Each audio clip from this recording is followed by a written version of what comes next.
Historia y sus flores, un cante de sus amores, semos entornados por la mar, no podemos vivir sin nada, el Bósforo y las islas, una magia muy especial. Bebe un chá en el vapor, que se va por el Bósforo, haremos que contigo el aire de Estambul, Estambul mi ciudad, llena de felicidad, un amor a eternidad, Estambul mi amor, Estambul vivo, Estambul lleno, Estambul lucio, Estambul mi amor, Estambul vivo, Estambul lleno, Estambul lucio, Estambul mi amor.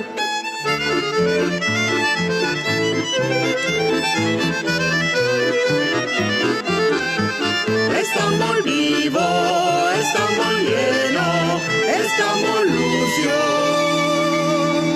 Estambul mi amor.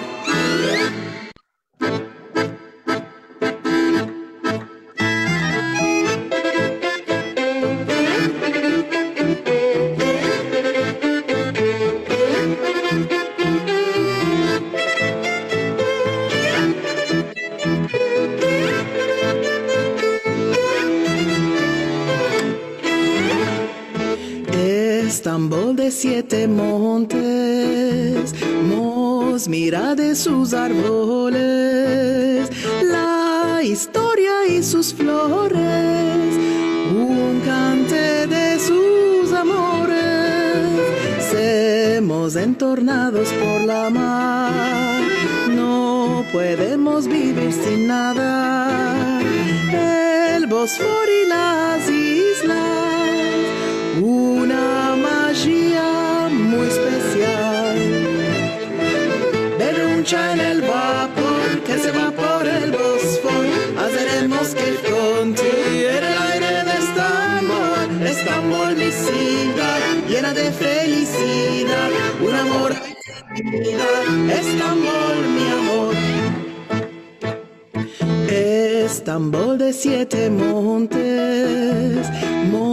mira de sus árboles, la historia y sus flores, un cante de sus amores, semos entornados por la mar, no podemos vivir sin nada, el Bósforo y las islas, una magia muy especial.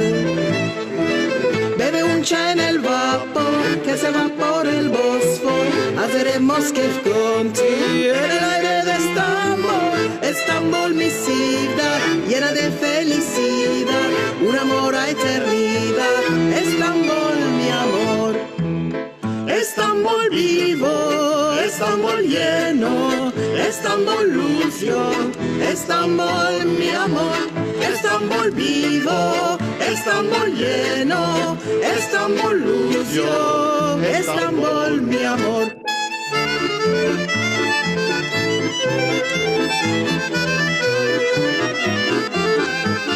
Estambul vivo, Estambul lleno, Estambul lucio, Estambul mi amor.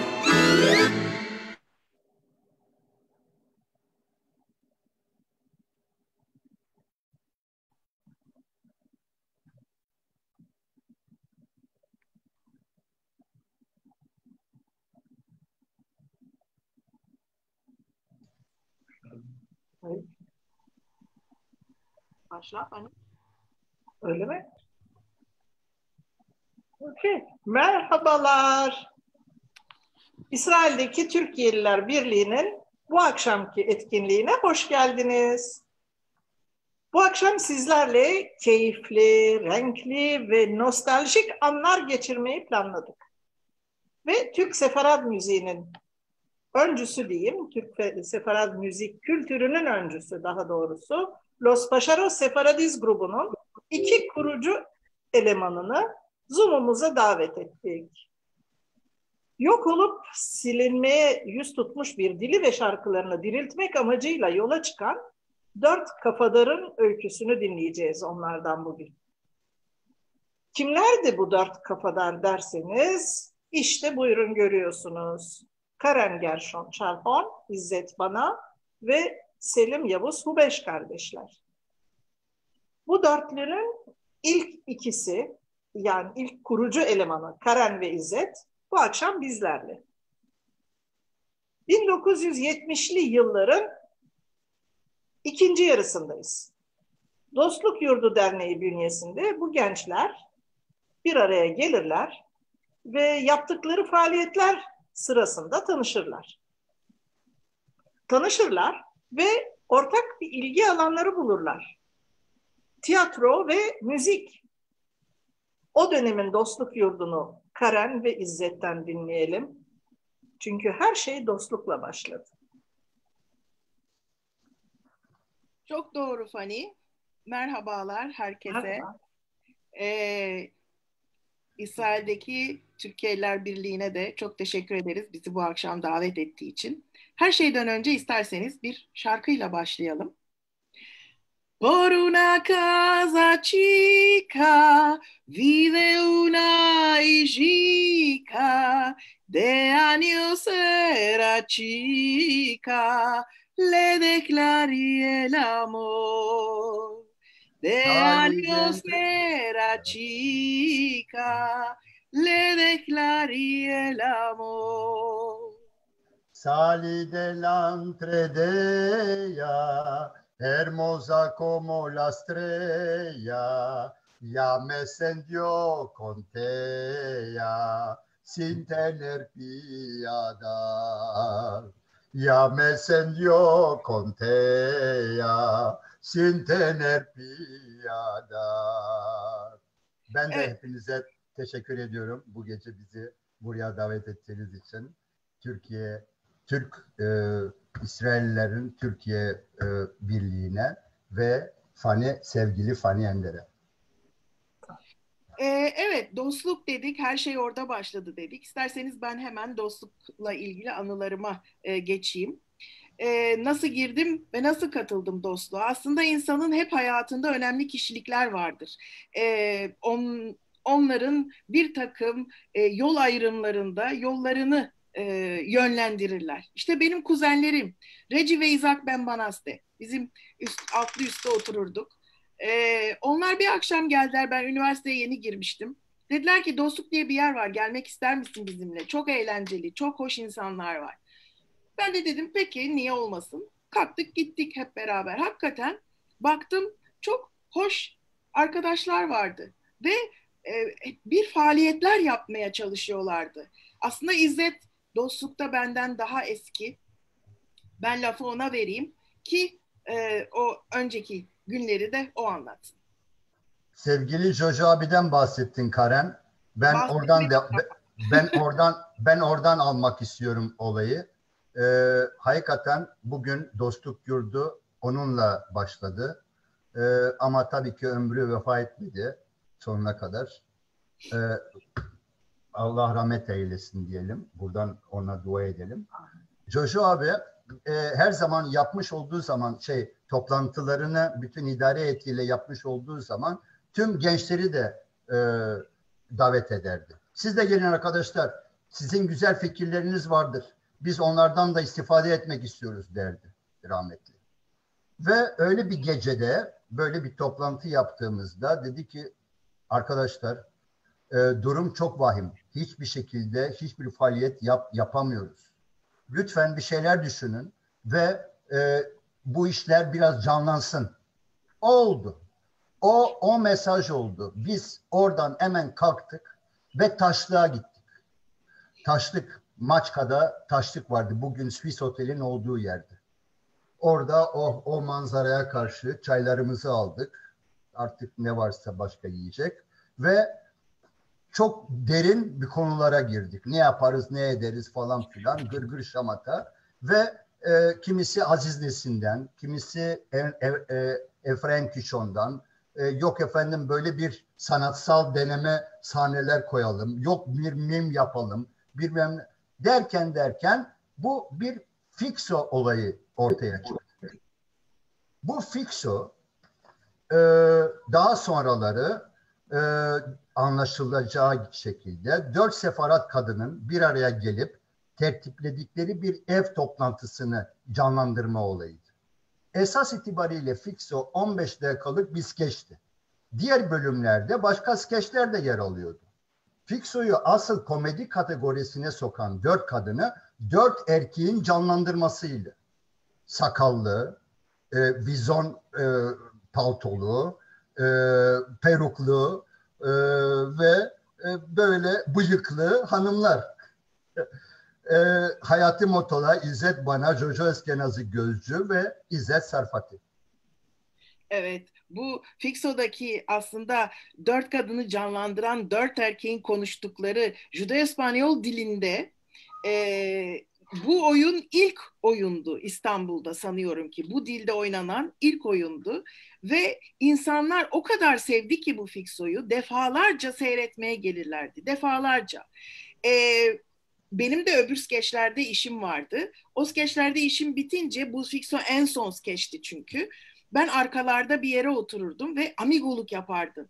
Mesela bir sahne gelirdi, bakıyorum fazla insanlar gülmüyor, hemen basardım kahkahayı. İnsanlar o demek ki gülmek lazım, başlarlardı gülmeye. Yahut da mesela burada artık alkışı hak ediyorlar deyip arkadan başlardım alkış yapmaya ve insanlar hemen alkışlarlardı. Tam böyle bir amigoluk gibi o defalarca oynanan Fixo'da büyük bir keyifle, hakikaten hepimiz de çok çok çok eğlenerek şey yapardık, giderdik.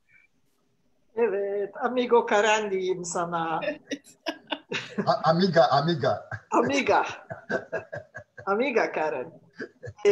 Grubun bildiğim kadarıyla temelinde Kula müzikali yatıyor, değil mi? İzzet'ciğim, Kula'nın öncülerinden biri sensin galiba. Onu senden dinleyelim. Kula'nın öyküsünü, hikayesini. Tabii ki. O günlerde elime bir arkadaşımın İsrail'den getirtmiş olduğu, arkadaşım derken Jojo Levi, burada onu anmış olayım. İsrail'de Aliye yaptı, İsrail'de yaşıyor. 8 çocuklu bir aile babası. Ve de bu plakları getirdi bana ve ben ilk defa bu plakları gördüm, dinledim ve hayran kaldım. Dedim ki bu plaklarda, bu müzikte, bu şarkılarda bir iş var. Ben bir iş çıkartabilirim. Ve şarkıların hepsini Judo-İspanyol dilindeydi ve de çok çok ilginçti. Bu şarkıları hemen işe koyuldum. Şarkıların içeriğini araştırarak kimlerin neresine, hangi yerlere, hangi karaktere bürünüp hangi şarkıları söyleyebileceklerini belirledim. 4 arkadaş bir araya geldik. Ben, Selim Hobeş, Jojo Eskenazi Gözcü ve Yuda Siliki. Bu kurgusu hazır olan bu hikayeyi bütün tiplerini de alıp oyunun iskeletini sağlamlaştırıp senaryo haline getirdik. Oyun o yıllarda bizim için çok değerliydi. Seyretmek de, oynamak da o kadar çok değerliydi. Tres clavinas en un tiesto, una blanca y una rosa, la de medios colorada, empecillo del amor, aman minnuş, minnuş, kuzum minnuş, minnuş. Alla Mario me voy a echar, un pescado va a ferrar. siete novias voy a quitar, yo a ti te va a tomar. Aman minnoş, minnoş, kuzum minnoş, minnoş. Kula sayesinde bütün bu şarkıları öğrendik. Yani benim babam söylerdi şarkı, çok sesi de güzeldi ama hepsini de değil. Yani bazılarını biliyordum, birçoğunu da bilmiyordum. İlk başta büyüklerimizle, annelerimizle nasıl konuştukları, Judo-İspanyol nasıl konuştukları ile ilgili biraz alay eder gibiydi yaptığımız roller ama sonra hem dilin büyüsüne hem de müziğin büyüsüne kapıldık. Benim vallahi Judo-İspanyol dilini öğrenmemin sebebine gelince de o da her zaman söylerim Jojo Eskenazi Gözcü ile beraber oynamamdır. Jojo replik ezberlemez yani. Birdenbire bir şey patlatıverir. Sen de orada yani dili iyi bilmelisin ki ona cevap veresin. Dolayısıyla ben kulakları, radarları iyice dikmiş, annemlerin nasıl konuştuklarına çok dikkat ederdim ve öyle öğrendim. Yani Judo-İspanyol dilini iyi öğrenmemin sebebi Jojo Eskenazi Gözcü'dür. İlk sezonda 25, 10 yıl sonra 50 kez olmak üzere toplam 75 kez Dostluk Yurdu'nun o küçücük sahnesinde oynadık. Yani bu 75 gösterim içinde Göztepe, Büyükada, İzmir ve İsrail turneleri de dahil. Birinci İsrail turnesi de dahil. Kula'da çok kişinin emeği var. Kula'da çok kişinin tanışıp evlenmesi var. Kula'da bazı evlenmiş olanların maalesef ayrılması var. Ama tabii ki bu Kula sebep olmadı buna. Kula'nın geliriyle çok insan yedirildi, giydirildi ve son oyunlarda da okutuldu. Kula'nın ardından yeni oyunlar türedi, yeni esinlenmeler girildi ve anlaşılacağı gibi Kula bir çığır açtı. Kula birçok kişiye kabiliyetlerini geliştirmek için de yön verdi. Ben mesela müzikte ilerlemek için İstanbul Belediye Konservatuvarı'na girdim. Rozet Hubeş arkadaşımız üniversitede tiyatro bölümünü bitirdi ve Türkiye'nin en iyi kadın oyuncularından, tiyatro oyuncularından biri oldu. Birçok genç bu Kula sayesinde sanatla ilgilenmeye başladı. Aileler özellikle sanatla ilgilenmenin kabul edilebilir bir şey olduğunu anlamaya başladılar ve kabul etmeye başladılar. Yani Kula bir çığır açtı ve gençlere yol açtı. Kula 40 yıl içinde toplam 100 kez sahne aldı ve binlerce kişi seyretti. Kula, Türk Yahudi cemaati için klasikleşmiş bir tiyatro oyunu olmuştur. Pujados y no amungados, en la Kula yamoramos, aquí es la nuestra vida, día y noche la pasamos. Andes la casa de Bulisa, ande mora Madame Moro, cuando viene señor Mando, cuando pasa el mercero. Ven hermosa, ven bijuca, te besaré de tu boca, al debate tu borrachón, tú no entiendes de corazón. De mañana a los buñuelos, a los hijos los mandamos, que zambesen la tora, que la melden sin faltura. Después pasa el baluchi, en veces el zarzabachi, cale a hacer las comidas, los pescados, las habicas. Bresarica, Bresarica, te vas a hacer muy, muy rica. No te olvides de Samiko, es un hijo paşaiko. Bunu Selim'in yazdığını söyledin değil mi? Şimdi söylemek üzereydim. Peki, pardon. Bu şarkıyı Selim Hubeş özel olarak Kula için besteledi. İlk Kula'da 1977-78'de başka bir şarkıyla giriyorduk oyuna. Fakat ondan sonra da Selim bunun için bu şarkıyı, ki çok çok daha uygun ve Kula'nın bütün hikayesini ve karakterlerini anlatan bir şarkı. Evet, Kula'nın giriş şarkısıydı dinlediğimiz. Ne yazık ki Selim katılamadı bize bu akşam. Ben Kula'yı ilk 2001'deki versiyonuyla İstanbul'da izlemiştim. Aradan epey yıl geçti. Yaklaşık 2-3 sene önce Tel Aviv'deki Habima'da bir gösteride eski İsrail Cumhurbaşkanlarından Yitzhak Navon'un yazdığı Bustan Sefaradi oyununu izlerken Allah Allah dedim, bu Kula'ya ne kadar benziyor. Bir analoji kurdum. Acaba bir ilinti var mı bunların ikisi arasında, iki oyun arasında, pek merak ettim. İzzet, sen sana mı sorsam? Peki. Evet, doğru, var. Şöyle bizim demiştim ya birinci İsrail turnemizden sonra yapacağımız ikinci turneden bir iki hafta evvel mi, 3 hafta evvel mi ne?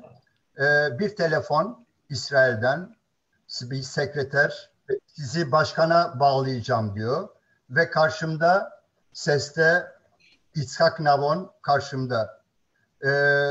Tu sos İzzet Bana? Si, evet, ben İzzet Bana'yım. Tu qué estás haciendo? Ne biçim iş yapıyorsun sen? Diyor, bana başladı çıkışmaya. ¿Cuál hice, señor grande presidente? Yo tuve mucho placer que le estoy oyendo la voz. Çok mutluyum sizin sesinizi duyduğuma. Hayrola, ne oldu? Tu tomates el jugo mío y lo hiciste lo mismo en Estambul. No tomates ni un permisión. Benim oyunu aldın ve gittin İstanbul'da aynı oyunu yaptın. Benden de hiçbir izin almadan. Öyle bir şey olmadı. Sinyor dedim. Ben sizin yaptığınız Bostan Sefaradi özellikle Yeruşalim'de oturan Sefaratlar Mahallesi'nde oynanmış olan bir oyun ve bambaşka bir hikayesi vardı. Benim ise yine Sefarat Mahallesi'nde ama bu kez İstanbul'da, Kula'da geçen bir olaydır. Belki aynı şeyleri kullandığımız Ali Kobeni benzeri şeyler olabilir ama bunu biz de yaşadık dedim. Ve fazla renk vermeden telefonu peki nos vemos dedi ve kapattı. Ve ardından ikinci turnemizi yaptığımızda Kula'ya o da davet edildi. Geldi, oyunu seyretti. Ondan sonra geldi, benim sırtımı sıvazladı. Tienes razón, no parece al jugo mío, excúsame dedi. Ben de orada mutluluğum bir kez daha oldu. Böyle bir anımız var. Evet, Kula gerçekten çok büyük bir başarıydı. Şimdi sıra Los Paşaros'un kurulmasına geldi. Şimdi dostluktan Kula doğdu. Kula'dan da Los Paşaros Sefaradis doğdu. Karen ve İzzet 1978 yılında Los Paşaros Sefaradis grubunu kurdu, tamam. Ancak grubun diğer ikisinin katılması, yani dörtlüyü tamamlaması 9 yıl sonra gerçekleşecekti ancak. Ve 1986 yılında dörtlü halinde sahne almaya başlayacaklardı. Bu yeni grup yarım asra yakın sürecek eşsiz bir maceraya adım atmakta olduğunun acaba o an farkında mıydı? Yahudi İspanyolcası, Judeo-İspanyol aşkına bir de müzik tutkuları eklenince bu dörtlü, yok ben anlatmayacağım Karencim. Sözü sana bırakıyorum. Evet, kuruluş. Biz İzzet'le beraber birçok yere davet ediliyorduk şarkı söylemek için. Gerçekten de şarkı söylemeyi çok seviyorduk. Bir akşam ama her türlü müziği söylüyorduk da en sonda, ama her programımızda en sonda muhakkak bir 15-20 dakika bu Judeo-İspanyol şarkılardan söylerdik. Bir akşam böyle bir programın sonunda rahmetli olduğunu yeni öğrendiğim arkadaşımız Melih Russo yanımıza geldi ve dedi ki ya dedi siz ya bu sizin söylediğiniz normal şarkıları herkes söyler ama dedi Judeo-İspanyol şarkıları bir tek siz güzel söylüyorsunuz. Siz bütün programlarınızı bu özel müzikle yapmalısınız ki bir farklılığınız olsun başkalarından. Demiştim işte insanın hayatında yön veren kişiler olur. Melih Russo da rahmetli bunlardan biriydi. Ve biz çok makul bulduk bu söylediğini ve ondan sonra hakikaten bütün programlarımız sadece ve sadece Judeo-İspanyol şarkılardan oluştu. Sonra Yavuz askerden döndü ve bizim gruba katıldı kanunuyla ki kanun muazzam bir enstrümandır ve hakikaten bizim grubun sound'unu oluşturan en önemli sound'dan bir tane bir sound'dur yani.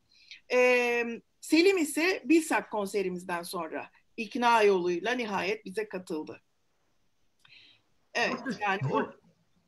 Doğru. Aynen.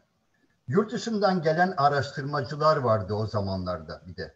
Yani bir de bizim sahne üstündeki çalışmalarımızın dışında hazırlık zamanımız vardı. Hangi şarkılar olacak, nasıl olacak, nasıl söylenecek falan. Bu yurt dışından gelen araştırmacıların arasında en önemlisi Pamela Dorn, Amerika'dan, Atlanta'dan gelen bir arkadaşımız oldu. Hakikaten ondan çok ama çok şeyler öğrendik.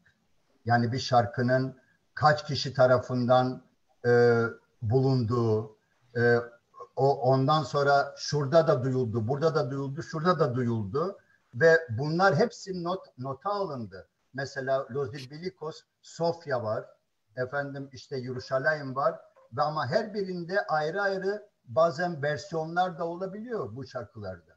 Tamam mı? Yani bir dipsiz kuyu yani ben size Los Bilbilicos'un aşağı yukarı 4-5 tane 6 tane versiyonunu dinletebilirim ve bir sürü de ayrı söylemediğimiz bölümler var. Ama tabii ki biz bunların içinde seçim yapıyoruz. Hangisinin daha önemli olur. Neyse uzatmayalım. Çok konuşulacak esasında çok şey var bu konuda. Pamela Dorn'un yanı sıra ben bir de İsrail'e gidişimizin birisinde birkaç defasında bizim hocamız dediğimiz Moshe Shaul bana her zaman kapısını, evini açtı. Orada kalabildim. Ve aynı zamanda çalışmış olduğu Kol İsrail Radyosu'nu da açtı bana. Ben de her zaman teybimle giderdim. Rekorder. Ve bana bütün o Kol İsrail'deki Judeo-İspanyol arşivinin hepsini bana sundu. Buyur al ne istiyorsan yap dedi. Bir odaya girdim. Bütün arşivini orada ben 1,5 hafta içinde onları doldurdum. Halen oradan ben istifade ediyorum bu şarkılardan. Ve de arzu eden herkese sunuyorum. Ama gelen yok maalesef. Gelen yok. Bir gelse de yani biz tek olmamamız lazım. Çok kişi gelip de bu işlerle ilgilenmesi lazım. Burada çağrı yapıyorum. Gelin size çok vereceğimiz şeyler var. Neyse konudan konuya geçiyorum ama boşalmam gerekiyor bazı konularda. Ve arşivi düzenledik. Pardon, laf sende Karen'cim galiba. İşte ondan sonra bütün bu arşivler düzenlenmeye başlayınca daha doğrusu bizim işimizde bu müziği sevdirmeye çalışmak oldu. Ve tabii bu da o kadar kolay bir şey olmadı. İlk başta özellikle bizim Yahudi cemaati büyük bir direnç gösterdi. Ne siz deli misiniz? Bu küflü şarkıları ne diye söylüyorsunuz? Ne lüzum var? Bu dil zaten öldü. Bu dil bile değil zaten bu bir salata. İşte nedir? Bu zaten ne? Bir işe yaramaz. Bu şarkıları söylemeniz bir işe yaramaz. Başka şey söylesenize filan. Ve o zamanlarda muazzam bir ön yargı vardı. Yani halen de bazen devam ediyor. Bu kadar sene savaşmamıza rağmen hala devam eden ön yargılarımız var. Ki onları silemedik. Ama en büyük ön yargı şuydu. Judeo-İspanyol bilirse insanlar, Judeo-İspanyol konuşursa Türkçeleri bozuk olur. İyi olmaz, Türkçeleri güzel olmaz, aksanlı olur diye düşünürlerdi. Halbuki hiçbir alakası yok. Bunu gösterebilmek için, şimdi ben o sıralarda üniversitede işte dil bilim okuyorum, sosyoloji okuyorum filan.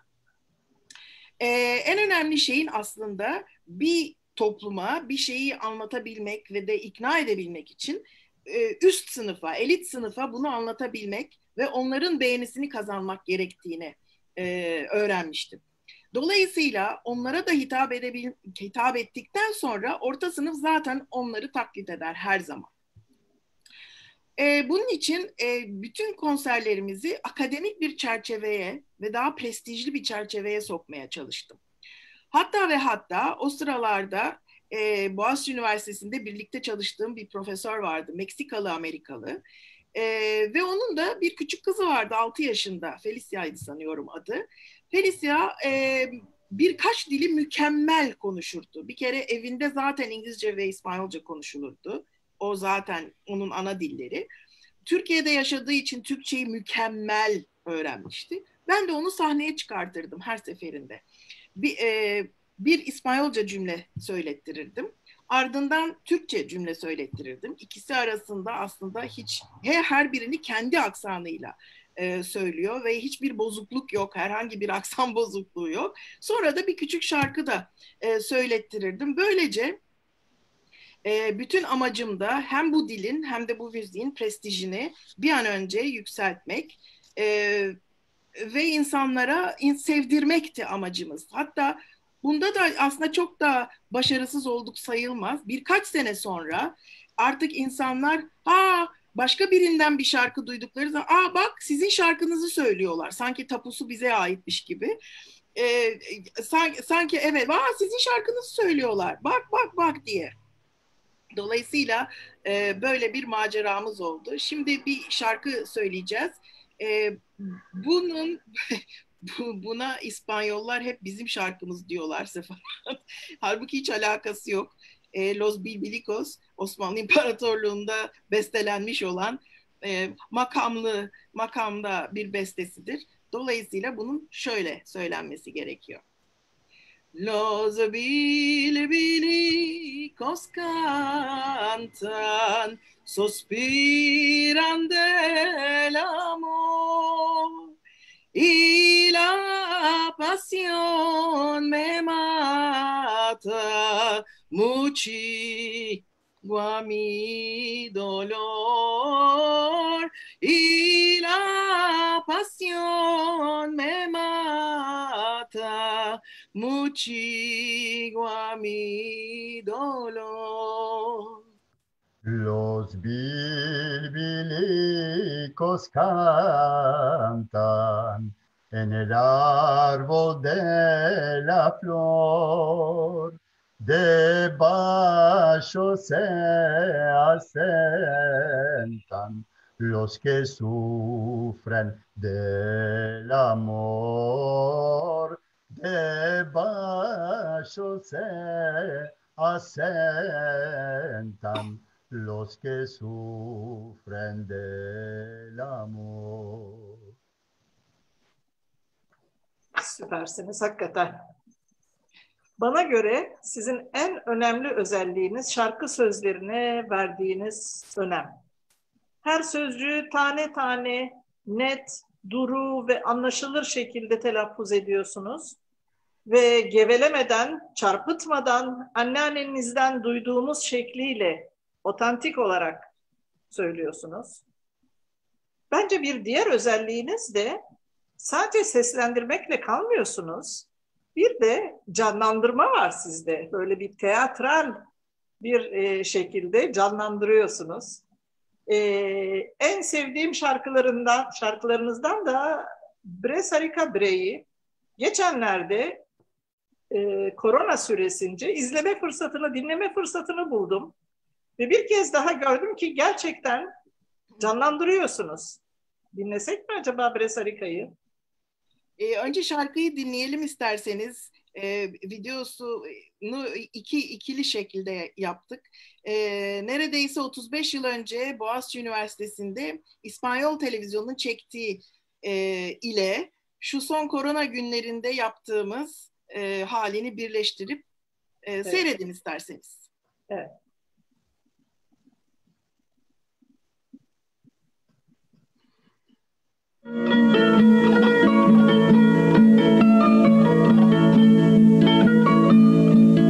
pressare capre, traimi un poco d'acqua, pressare capre, traimi un poco d'acqua. Estoy descalza, ay rocío un bacio, me se hiela el pie, me se hiela el pie. Pressare capre, traimi un poco d'acqua, pressare capre, traimi un poco d'acqua. Estoy descalza, ay rocío un bacio, me se hiela el pie, me se hiela el pie. Estoy descalza, ay rocío un bacio, me se hiela el pie, me se hiela el pie. Pressare capre, ica hermosica, pressare capre, linda y sabrosica, yo te va a mercar zapatos de un capán, chismes de chipali, te va a mercar zapatos de un capán, chismes de chipali. No me primo a ti, que me merques tú. No me primo a ti, que me merques tú. Tengo un padre, mercador muy grande, y él me va a mercar zapatos nunca pan, chismes de chivari. Y él me va a mercar zapatos nunca pan, chismes de chivari, chismes de chivari.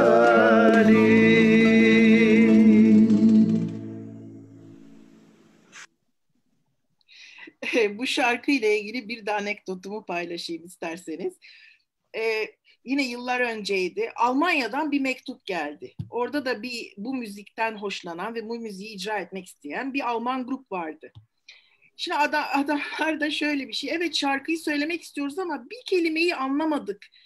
Un, kapan nedir? Baktık bütün sözlüklere. Bu un ve kapan sözcük bulamadık yani. Kapan nedir? Nedir? Tabii ki uzun bir mektupla anlatmak durumunda kaldım ki Unkapan ve Civali eskiden annelerimizin bizi ayakkabı almaya götürdükleri çok kaliteli güzel ayakkabı satılan yerler olduğunu anlattım. Ondan sonra dediler öyle mi? Vay. Evet, Unkapan böyle. Evet, Unkapan.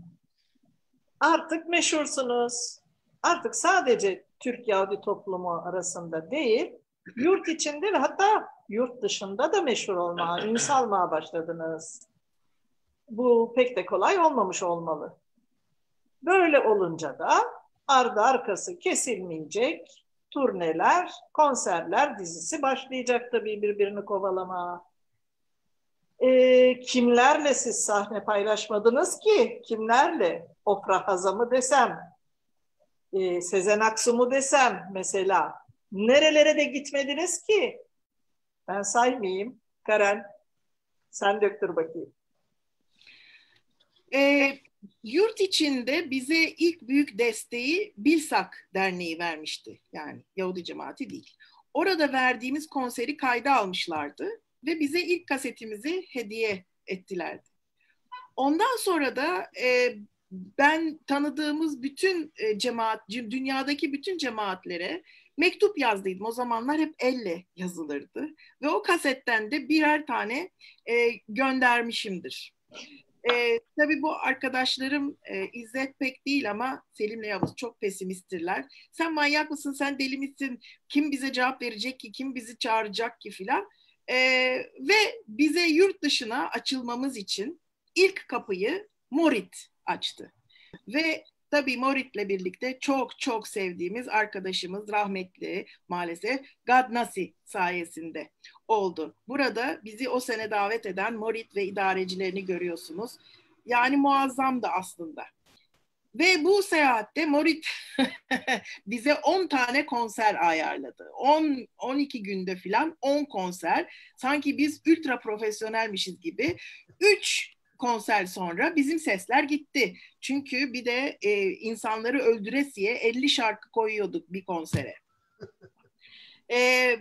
Tabii bizim sesler gidince biz panik. Herkesten ıhlamur falan istiyoruz. Kimsede ıhlamur yok. Tam o sırada bir şövalye gibi yine rahmetli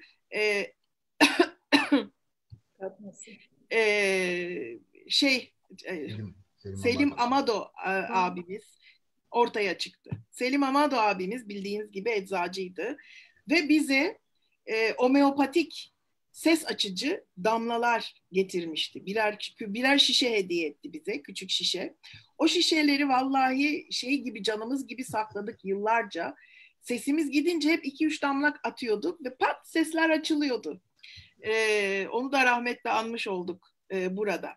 Bu konser dizisinde en komiği Fami Bebek'ti. Fami Bebek bir pavyon. Geleni gideni belli değil. Sahneye çıkanlar hiç belli değil. Yani dolayısıyla hani Kula'da o şeyi anlatmayı unuttum. İnsanlar rolleri o kadar benimsiyorlar ki seyirciler. O Kula bittikten sonra kaç tane yaz adada insanlar beni görünce bak kocanı aldatmayasın. Çünkü ben koca aldatan kadın rolü oynuyordum. Yani bu Fami Bebek'te bizi görselerdi var ya oy oy oy oy oy oy oy oy oy bir felaket. Ve ama bu Morit konserleri sırasında en unutulmaz olan 2 tane var. Bir tanesi Betat Futsot, öbürküsü de Ofra Haza'yla sahne paylaştığımız, yani bizim için o zaman büyük bir onurdu Ofra Haza'yla sahneyi paylaşmak. O konserdi. Hatta konserden önce Ofra Haza'nın evine gitmiştik bir prova yapmak için. Bu kadar tatlı, bu kadar şeker bir kadın. Öldüğü zaman da çok çok çok üzülmüştük. Yani hakikaten dünya tatlısı bir şarkıcıydı kendisi. Ondan sonra da Amerika'dan teklif geldi. Yani Morit bize kapıyı açtı. Robert Kolej'den bir arkadaşım bir turne ayarladı. Amerika'nın Türkiye Dostları diye bir dernek kurmuştu ve oradan bize bir turne ayarladı ve neredeyse bir ay birçok şehir dolaştık ve Meksika'ya bile gittik.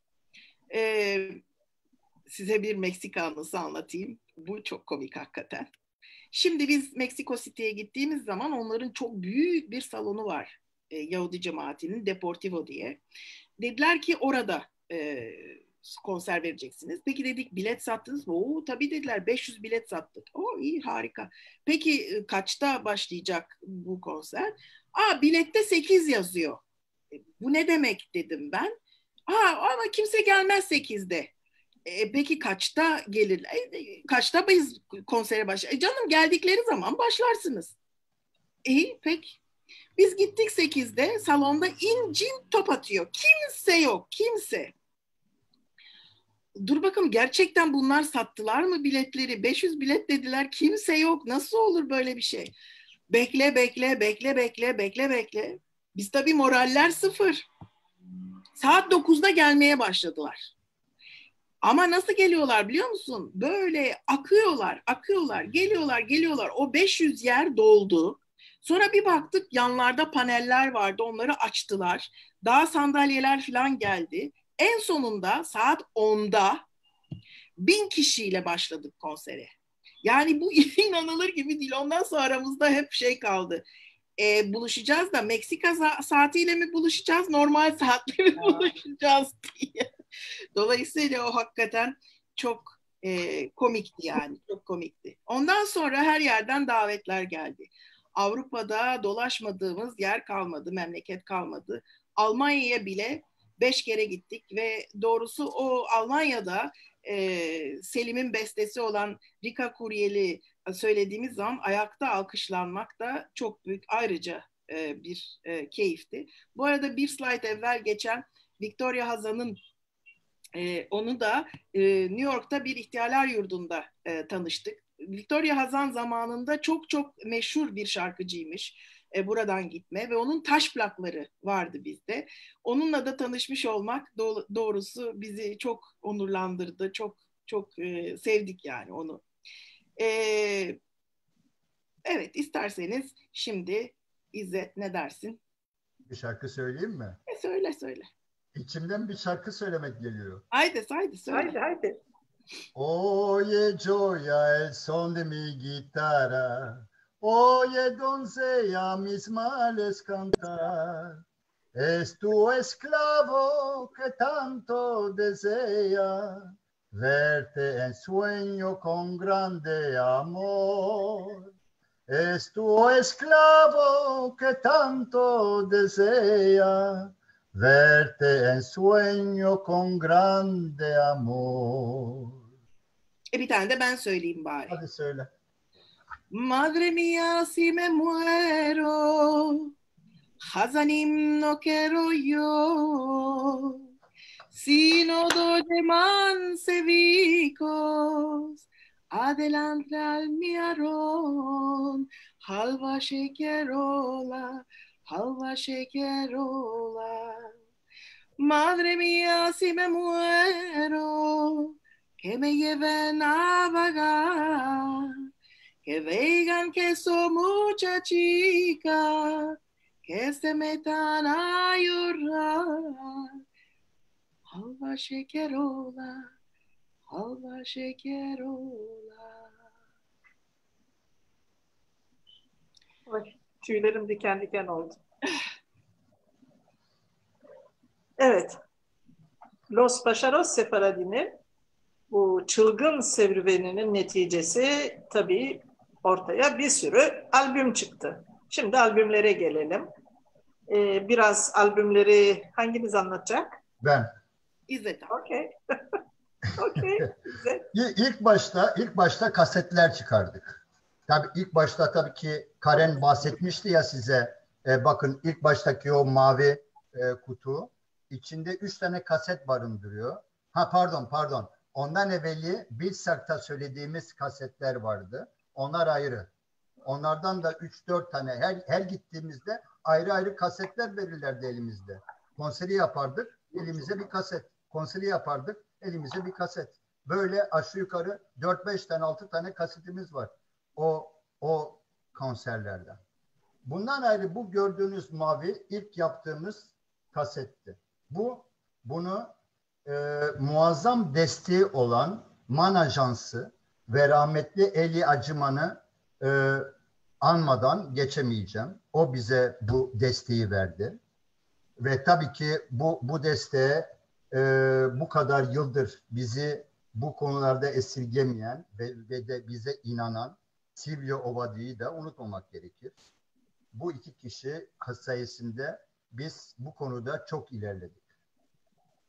İlk 4 kaset bir de onun yanındaki 4. kaset La Romanza de Rika Kuryel.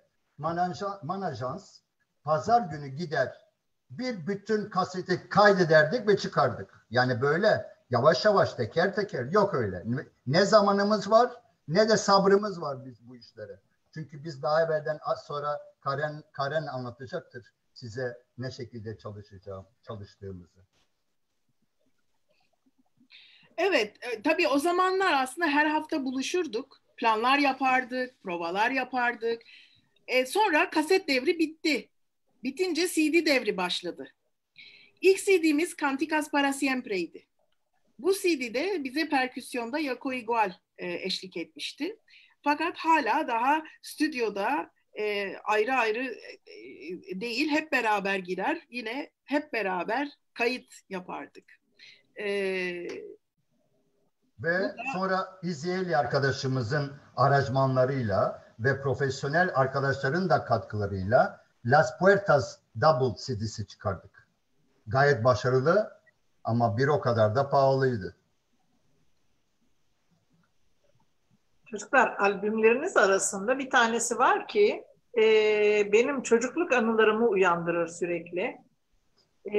Zemirot albümünüz. Las Puertas değil de Zemirot albümü. Evet. 1950 yılının sonlarında biz ailece, çocuktum, Caddebostan Sinagogu'nun hemen yanında bir yazlık kiralardık. Ve o zamanlar tabii şey yok, sinagogun etrafında ne duvar var, yüksek duvarlar veya kısıtlamalar, sessiz olmalar. Gümbür gümbür hoparlörlerle ilahiler okunurdu. Ve neredeyse ezberlemiştim ben bütün bu ilahileri. Ve bunları Zemirot adı altında topladınız. Nasıl aklınıza geldi? Nasıl bunu düşündünüz? Valla aslında yani Zemirot tabii hepsi sinagoga girdiğiniz andan itibaren Türk sanat müziğini çok iyi icra ediyor olmanız lazım. Türk sanat müziği de yani aramızda Yavuz hariç çok fazla iyi bildiğimiz bir şey değil. Sadece hani içinde büyüdüğümüz bu kültürün kulak dolgunluğuyla biliyoruz bildiğimiz kadarıyla. Dolayısıyla bir gün yine oturmuş konuşuyorduk. Söz nasıl geldiyse bu sinagogda dinlediğimiz ilahilerden açıldı. Selim'le Yavuz, Rav Nisim Behar'ın öğrencileriydiler. Ve böyle bir şey yani çok enteresan, yüzlerce dua ve ilahi hafızalarına kazınmış bir vaziyette. Neler çıkıyordu ortaya, neler çıkıyordu ortaya. Ve o anda dedik ki yani madem bu kadar iyi biliyorsunuz hadi bunları kayıt altına alalım. Çünkü hiçbirisi kayıt altında değil. Bizim bu kadar muazzam bir hazinemiz var. Sinagogdaki müzik, sinagogdaki ilahiler, şarkılar, her şey. Hiçbiri kayıt altında değildi. Ve düşündük ve dedik ki yola koydum ama dedim ki bak bu şarkılar çok güzel ben de söyleyeceğim. Yok dediler olmaz kadın sesi olmaz. Olmaz git han başından izin al ondan sonra katılabilirsin bize. Peki ben de gittim han başına dedim ki ya sevgili han başı ben bak bir tane şey yapacağız CD yapacağız. Zemirot ondan sonra çok da güzeller ben de söylemek istiyorum. Nasıl yani dedi olur mu dedi. Peki dedi, söyle bakayım bana bir tane dedi. Ben de ona Mizmorle David'i benim çok en sevdiğim versiyonunu okudum. Bir baktım gözlerinden yaş geldi. Tamam hadi dedi. Git söyle. Behavot dedi. Ve hakikaten bu Zemirot'un kitapçığını hazırlamak da öyle kolay olmadı. Çünkü bir sürü açıklamaları var vesaire var. Onu da işte çıkardık ve ikinci şey olarak da ondan evvel istiyorsan bu stüdyo, sen anlat. Stüdyo olarak Mustafa Keser'in stüdyosunu kullanmaya başladık. Değil mi Karen? Evet, Sonra gerçekten şahane bir müzisyen ve insan olan bu Mustafa Keser'i methetmeden geçemem ben. Bizim ilahileri çok sevmesi, bize müthiş bir yardımda bulunmasına sebep oldu. Yani onun bu CD'de çok yeri var. Yani bilmediğimiz çok şey öğrendik onun müziği hatta çok zor olan bazı parçalar var Türk sanat müziğinde. Doğru notayı söyleyelim diye o da bize katılıp söylüyordu. Bakın burada notayı doğru basın diye. Ve bu Zemirot CD'mizle 12 parçayı kaydettik notalı filan. Daha sonra da Yakut Aragano Sinagog İlahileri Korosu'nda ikinci Zemirot CD'sini çıkartmasına hem yardım ettik hem de kitapçığını hazırladık.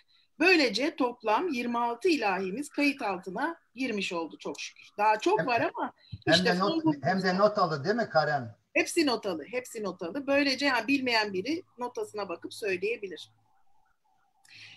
Evet yani daha çok var aslında.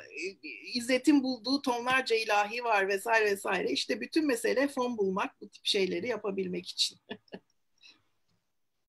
En güzeli bu ilahilerden birinin Açık Hava Tiyatrosu'nda ve Aspendos'ta Sezen Aksu'nun eşliğinde seslendirilmesi inanılmaz bir şeydi bu. Evet, bu hem de en güzel ilahilerimizden bir tanesi Lahadodi. İsterseniz seyredelim. Evet, evet. Bu çok çok harika bir dizi idi bunlar ve sonra da sevgili Selim Hubeş'in Profesör Avner Perez'in sözleri üzerine bestelediği o muhteşem şarkısı La Romance di Rica Curiel'i de seyredelim isterseniz. Şimdi Los Paşaros Safarat grubundan şarkılar dinleyeceğiz. İlk önce bir ilahi dinleyeceğiz. Bize cumaları kutsal, onlar da cumartesileri. Cumartesiye hoş geldin diyen bir ilahi. Hoş geldin sevgilim diyor. Hoş geldin.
İlahi İbraniceydi. Fakat bundan sonra Osmanlı İmparatorluğu'na 1492'de gelen bütün Musevilerin konuştuğu, bizim kuşağa kadar konuştuğu 15. yüzyıl İspanyolcası olan Judeo-İspanyol dilinde şarkılar söyleyeceğiz. İkinci parçamız gitarist arkadaşımız Selim'in bestesi. Bunu sevgi için, barış için söylüyoruz. İnsanlar arasında her zaman mutluluk olsun.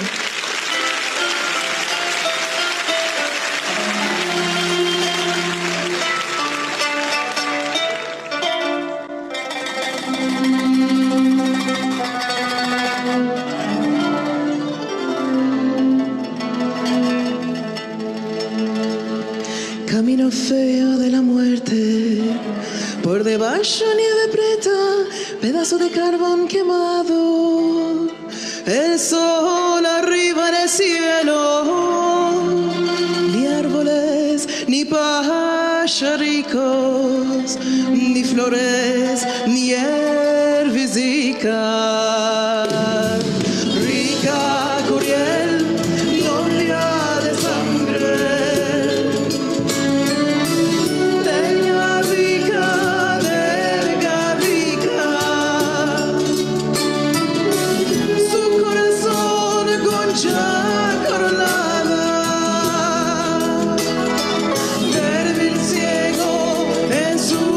Garganta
Gerçekten hakikaten harika bir yaz geçirdik o müthiş. yaz.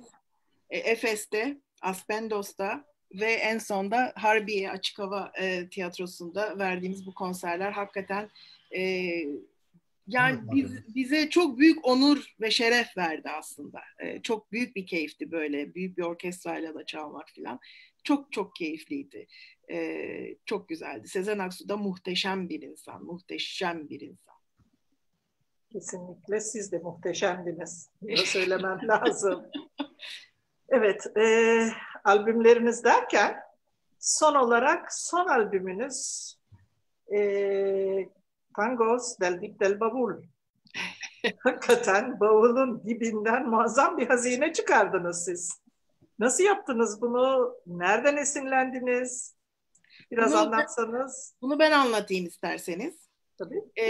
Birkaç yıl evvel Brezilya'da Rio'ya bir konferans için gitmiştim. Orada Arjantinli arkadaşım Liliana Benveniste hem öğretmendir hem şarkıcıdır, dünya tatlısıdır ve bir küçük konser verdi ve o konserde o meşhur bir Arjantin tangosu vardır, Caminito, bilirsiniz. Caminito, que tiempo ha borrado. Bunu Kaleşika yaptı ve Judo-İspanyol laflarla söyledi.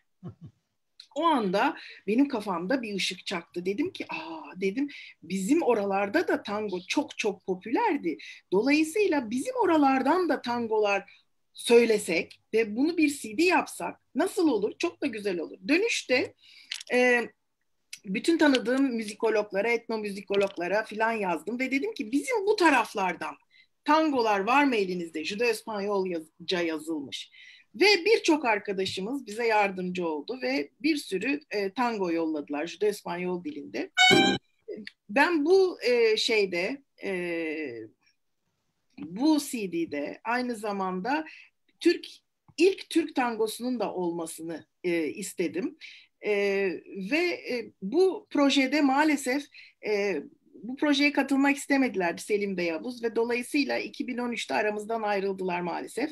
Biz de başta aranjörümüz, orkestra şefimiz ve piyanistimiz Ceyda Pirali olmak üzere kanunda Güney Çelik, perküsyonda Türker Çolak ile çalışmaya başladık. Bugüne dek de bu profesyonel arkadaşlarla birlikte çalışmaktayız. Dediğim gibi ilk Türk tangosu o kadar kolay olmadı onu koymak. Çünkü telif haklarını almak inanılmaz uzun sürdü. Yani CD'yi toparlamak, araştırmasını yapmak, telif haklarını almak 4 senemi aldı. 4 senemiz aldı.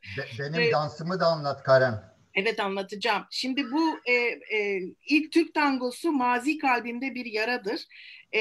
Onun bestekarı Necip Celal Andel'dir ve söz yazarı da Necdet Rüştü Efe Tara. Fakat ben buna yani sefarat bir tango olması için her zaman yaptığımız gibi bizim kültürün bir parçası Judo-İspanyol sözler yazdım üstüne. Tu memoria es una lagrima oldu.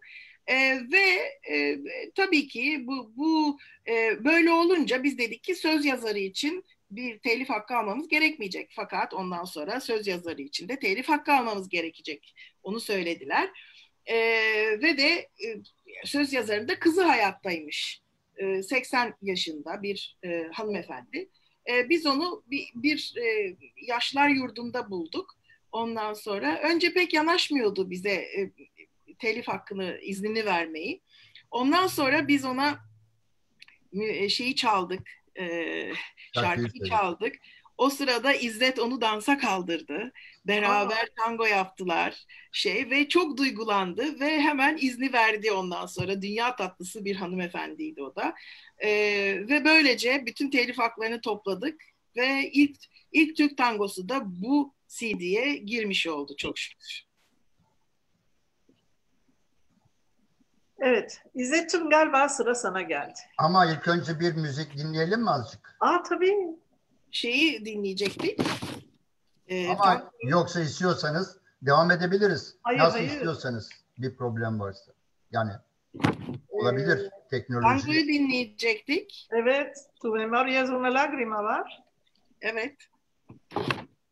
O bir uyudu.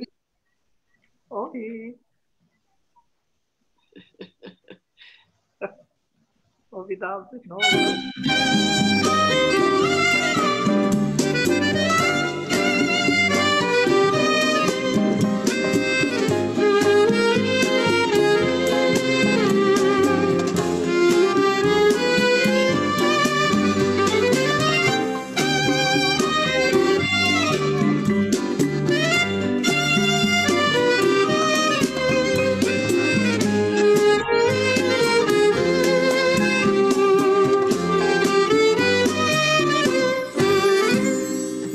Con tu amor siempre sufrí, quemando el corazón me quedé. Entendí que el precio del amor fue mi mansa vez que se alejó. Días enteros pensando en ti, no vi una mirada por mí. La vida pasó esperando, tu amor me dejó nadando. Evet İzzet. Sıra sana geldi sonunda. Çabuk gitti ama neyse. Evet. İzzet'ciğim, seninle biz uzun yıllar önce başlayan değişik derneklerde birlikteliğimiz, güzel çalışmalarımız oldu. Aynen. Hukukumuz çok eskilere dayanıyor seninle. Doğru. Senin müzik çalışmaların gerçekten saymakla bitmez. Vaktimiz keşke müsait olsa da sana uzun uzun söz verebilsek ama kısıtlıyız. Gene de Estreikaslardan, şu iki korondan, Estreikas İstanbul ve Nes korolarından birazcık söz etmeni rica edeceğim. Bir lokma da dinletirsen iyi olacak tabii. Teşekkürler, sağ ol. 2004 yılında kurulmuş olan bu koromuz yurt içi ve yurt dışında birçok konserler vermiştir. Ve cemaatimiz tarafından desteklenmektedir halen. Unkavritiko adlı bir CD çıkarmıştır. Her yıl İsrail'in Yeruşalem kentinde yapılan yeni Judo-Espanyol Festiladino şarkı yarışmasına katılmış. 2005 yılında üçüncülük, 2008 yılında da ikincilik ödülüne layık görülmüştür. 2010 yılında ise Festiladino yarışma artistik bölümü için davet edilmiştir. Ayrıca İstanbul, Tel Aviv ve iki kez Cordova, İspanya'da Avrupa Yahudi Kültürü Günü, bayramlarımızda, cemaat içindeki kurumlarda çeşitli konserler vererek kendisini tüm sefarat dünyasının gençleri olarak tanıtmayı başarmıştır.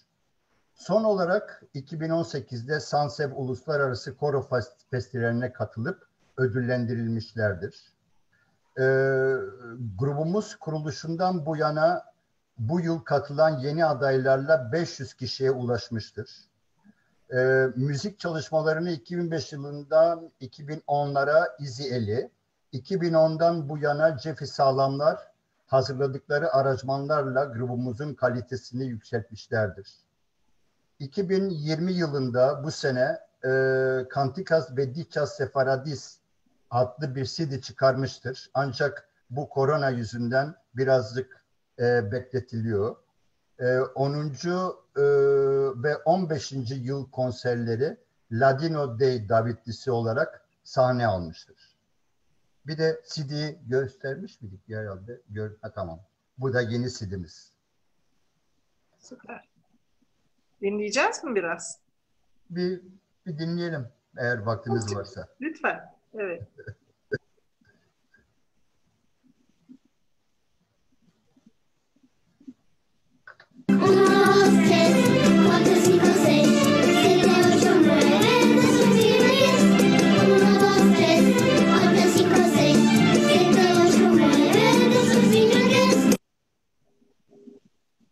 Evet.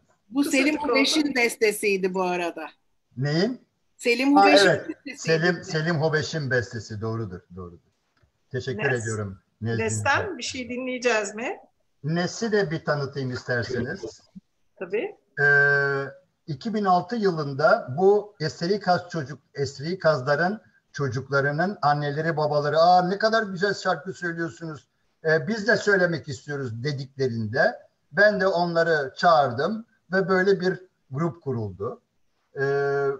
Hanım ve beylerden oluşan bir koromuzdu önceleri. Tek sesli, sonrasında çift sesli olarak Sefarat dilinde evvelce araştırdığım şarkıları çalışarak cemaat içindeki okul, sinagog ve yaşlılar yurdu gibi yerlerde, bayram gibi etkinliklerde 2010 yılına kadar çalıştık. 4 yıllık bir aradan sonra 2014'te sadece hanımlardan oluşan bir grup yenilendi. Son 3 yıldır ses, nefes tekniklerinde de çalıştırmak üzere Sayın Nazım Kerkes çalışmalarımızın kalitesini artırmıştır. Konserlerimiz şimdilik sadece yurt içindeki kurumlarda gerçekleşmektedir. Aranjmanlar yine Yusuf Cefi Sağlamlar tarafından yapılmaktadır. Nes kelime anlamıyla İbranice mucize demektir. Bilmeyenler için. Bir de onlardan bir şarkı dinleyelim. Bu bize de uyar, size de uyar.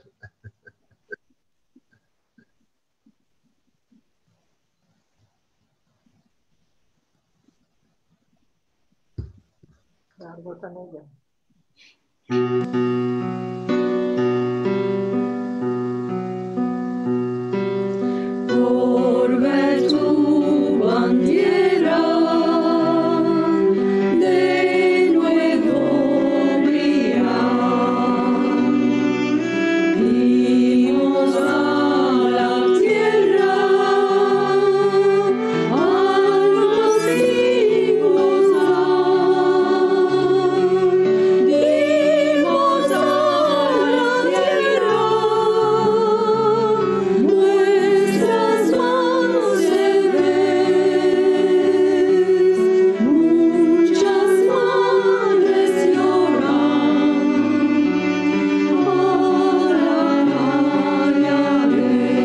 para dimos a la tierra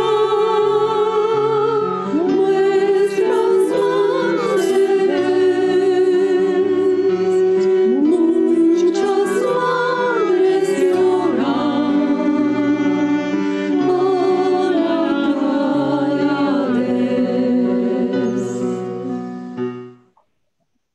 Evet. Evet, geldik sonuna. Her güzel şeyin bir sonu var. Karen ve İzzet bu akşam bize gerçekten müthiş bir nostaljik ziyafet çektiniz. Ne kadar teşekkür etsek azdır. Umarım ileride gene bu platformda her birinizle ayrı ayrı, teker teker daha etraflı bir sohbetler dizisi yapabiliriz. Ve son olarak da bu tangolar CD'nizden yanılmıyorsam Karen'in en sevdiği bir tangoyu dinleterek ayrılmak istiyoruz. Bu arada klipleri hazırlayan Robert Zilberman ve Selim Besalel'e teşekkür etmek istiyoruz. Tabii ki sizlere çok teşekkürler ve bizleri izleyen tüm izleyicilere büyük kucak açarak teşekkürlerimizi yolluyoruz. Ben de teşekkür etmek istiyorum. Türkiye'liler, İsrail'deki Türkiye'liler Birliği'ne, sevgili Fani Ender'e ve bu konuda bu çalışmaları yapan tüm ekibe teşekkür ediyorum. Sağ olun, var olun. Ben de hepinize çok teşekkür etmek istiyorum. İyi ki geldiniz, iyi ki varsınız. Bu korona günlerinden uzaklaşalım. Çok yakında inşallah ve hep beraber canlı görüşelim diye umut ediyoruz. İnşallah. Türkiye'liler Birliği de İnşallah. şahane işler yapıyor. Çok teşekkür ederiz. Sağ olun, var olun. Hepinize bay bay. Şarkıyı dinleyelim isterseniz. Evet.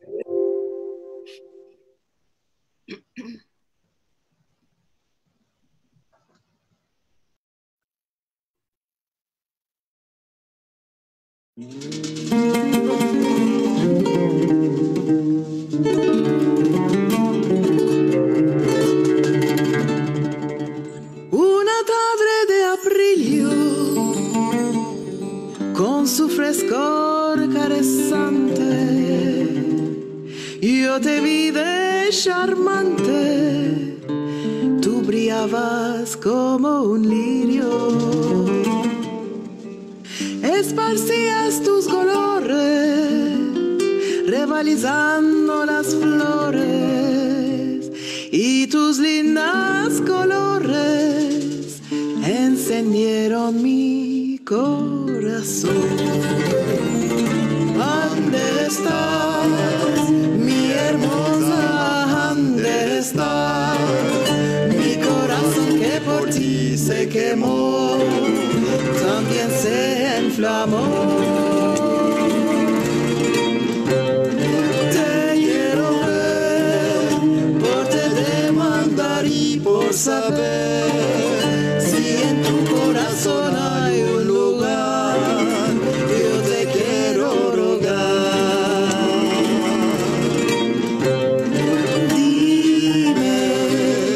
Dime con tu mirada, con tu habla delicada, si te voy a sedar.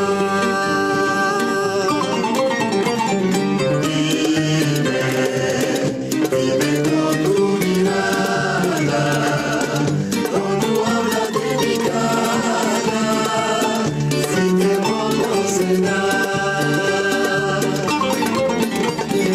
Dime con tu mirada, con tu habla delicada, si te voy a sedar.